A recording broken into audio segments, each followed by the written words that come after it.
Hello to all my friends and family, and welcome to Jim's 5 a.m. club. I'm on my lunchtime break today, so I thought I'd come down here to the International Passenger Terminal and just do another walk and talk. It's a little bit overcast. The sun's fighting to break through.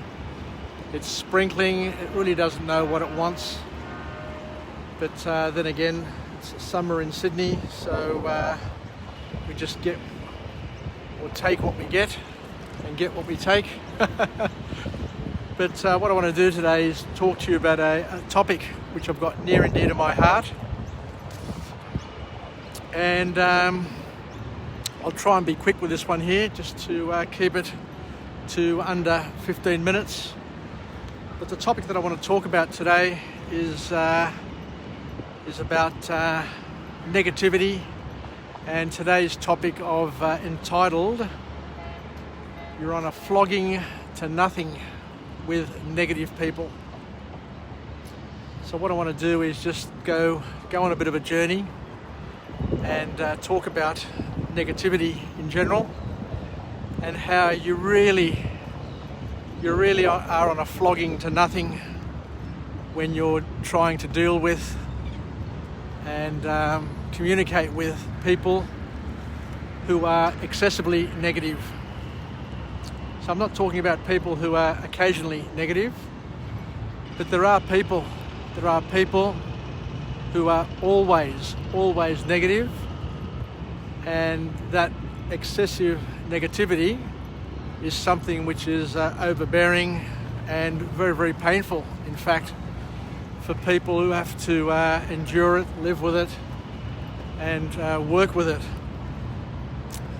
But the bottom line is that we all have to understand is that negative people are negative because of their mindset.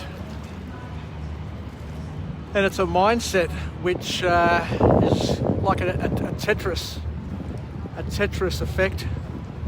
They call it a Tetris effect because a negative person looks at patterns in the world and sees the world and perceives the world in a grossly negative way, which you often ask yourself, what is the benefit in seeing the world in a negative way? Like, what do you gain from it? How does it empower you? So I always ask people a simple question when they're very, very negative, or they've got a negative view or a very cynical view of the world. I say, right, fair enough. I hear what you're saying. But tell me, how does what you say, how does what you believe empower you to take action and to be a better version of yourself? How does it help you to make money? How does it help you to be a good friend, or a good relative, or a good employee? You know, I guess at the end of the day, unless you're somebody who gains from negativity, then there's no reason to be overly and excessively negative. So what we were saying before is that negative people basically see the world negatively. They just look for negative patterns, and the reason why I'm saying that you're on a flogging to nothing with negative people is that there's a breed of negativity, or a breed of negative people, and I'm talking about these excessively negative people who will never ever see positivity, will never ever see the slither of light, will never ever experience hope, may never ever experience love to a deeper sort of level. Because by being excessively negative means that at some point in your life, don't know where, don't know when, there's a level of insecurity and I guess downright hatred that has come to bear on their perception of people and things, because we've got to understand one thing and just call it out now so we understand what we're talking about. That negative people in general, people who are excessively negative, basically hate people, hate experiences, and hate things. Because you can't be loving and excessively negative. So just think about it. Just take a moment just to think about it. And the reason why I say that you're on a flogging to nothing with negative people is that because they dislike. Because remember, the opposite of is love is dispassion, or not even caring. But if you care so much just to hate something or to be negative about something, means that there's something there that just needs to be figured out, I guess, is the best way of putting it. And you're not going to be able to work effectively with negative people.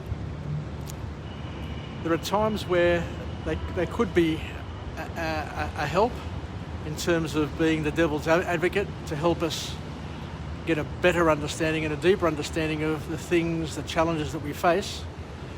But if you're constantly surrounded by a negative person, or you're in a team that is infected, overly infected by negativity, so if you've got a negative sort of team environment, then you're going to struggle. It's not going to be a place that you're going to want to work in. It's not going to be a family home that you're going to want to live in, because every day is going to be an absolute painful experience, is the bottom line. So each and every one of us needs to make decisions in one's life in terms of do you deal with, do you continue to support negativity, or do you call it out for what it is? Because as we've said time and time again, you're never ever going to get good advice.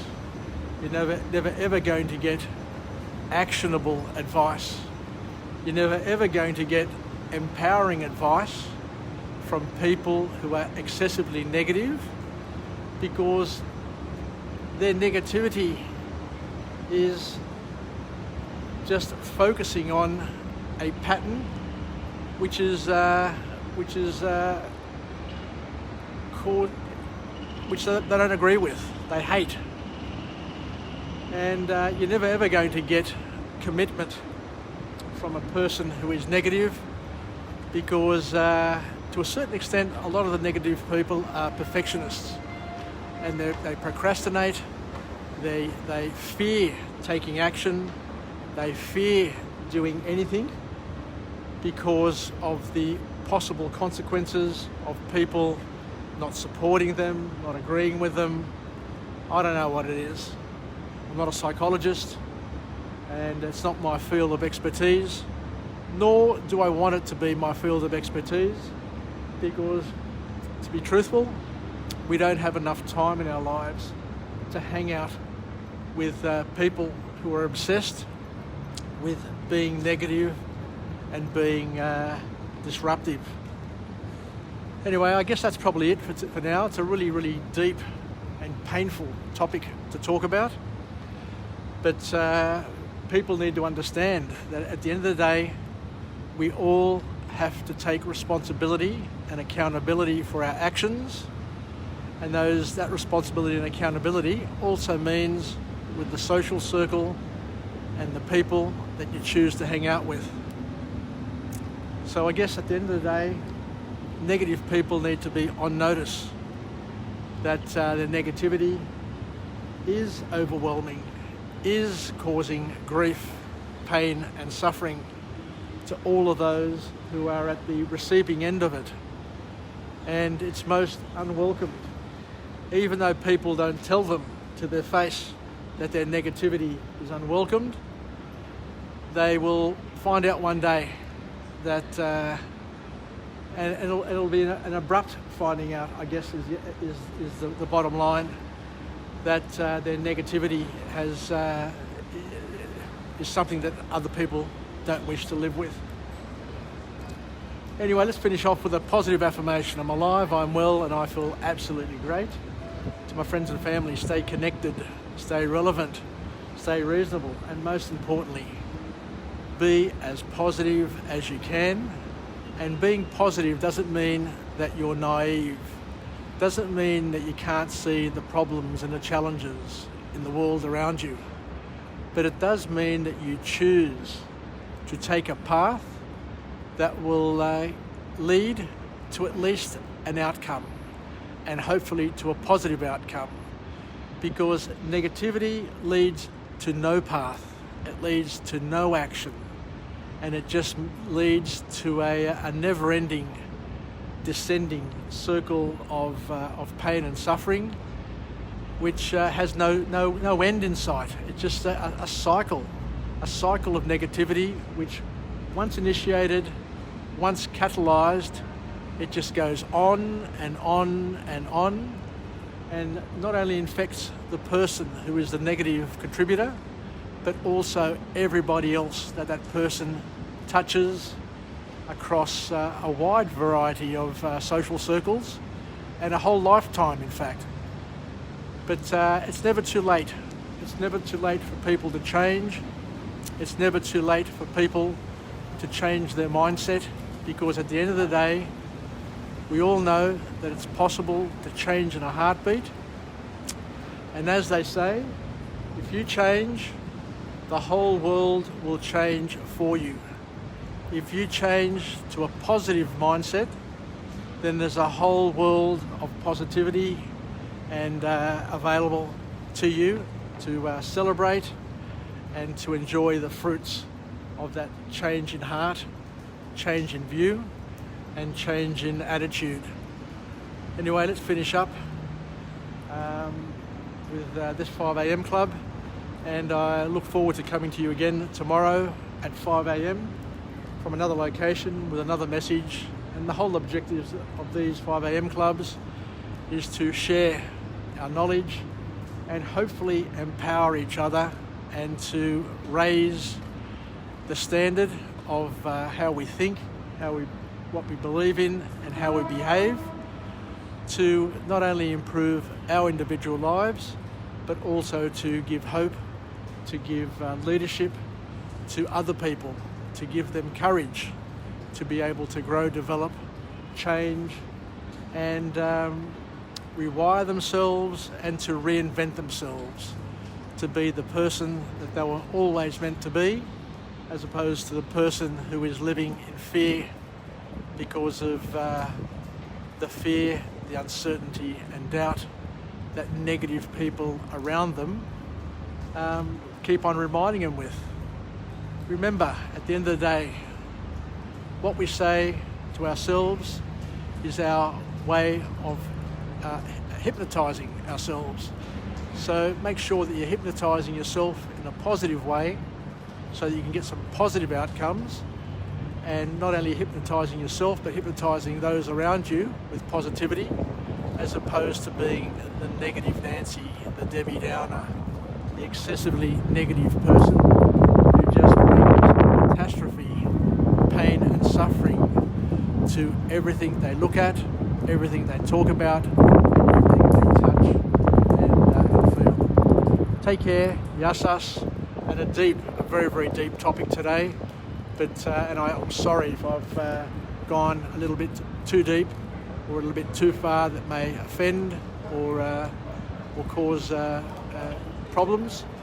But at the end of the day, as we say on Jim's 5 a.m. Club, one of our jobs is to put our hand deeply into the hole and pull out the snake. Navgazume to fidi up the tripa, as the Greeks say, and to at least bring things to the front of mind. Take care, yasas, sasagapao, pilaki from Jim's 5 a.m. Club, and until we chat again, Bye from this beautiful city of Sydney.